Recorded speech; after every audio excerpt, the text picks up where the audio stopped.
di awal ini Pak Andi Hermianto, apa sebenarnya yang melatar belakangi adanya program makan bergizi gratis atau MBG ini dalam pemerintahan Bapak Prabowo Subianto dan juga Gibran Rakabuming Raka ini, Pak?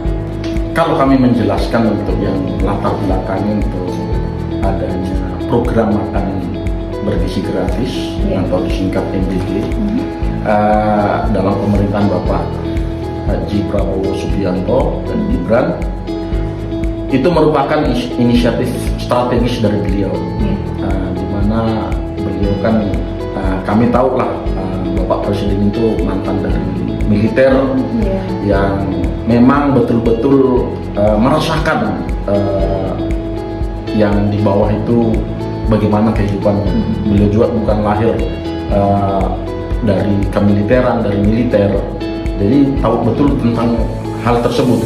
Jadi beliau itu merupakan mempunyai inisiatif ya untuk membangun MBG ini, di mana untuk tujuannya itu untuk mengatasi kita kan di Indonesia ini ada sekitar 30% balita yang mengalami stunting gitu. Nah, dari beliau itulah lahir pemikiran dari beliau untuk meningkatkan kualitas baik itu sumber daya manusia. Lantas mengapa dalam program makan bergizi gratis MBG ini akhirnya TNI dilibatkan begitu? Dan apakah ada referensi yang mengatur hal tersebut ini? Itu memang karena di sini kan TNI siap, ya, itu kan kata siap itu harus dilaksanakan. Siap, ya dilaksanakan. Tidak harus menunggu embel-embelnya ada dana, ada ini, itu harus siap.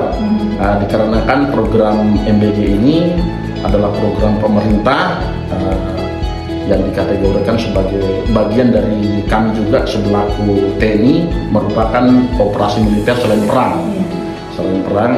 Jadi TNI aktif mengelola satuan pelayanan pemenuhan gizi ini, yaitu dalam rangka mendukung logistik, menyediakan lahan yang itu sebagai upaya penguatan ketahanan nasional.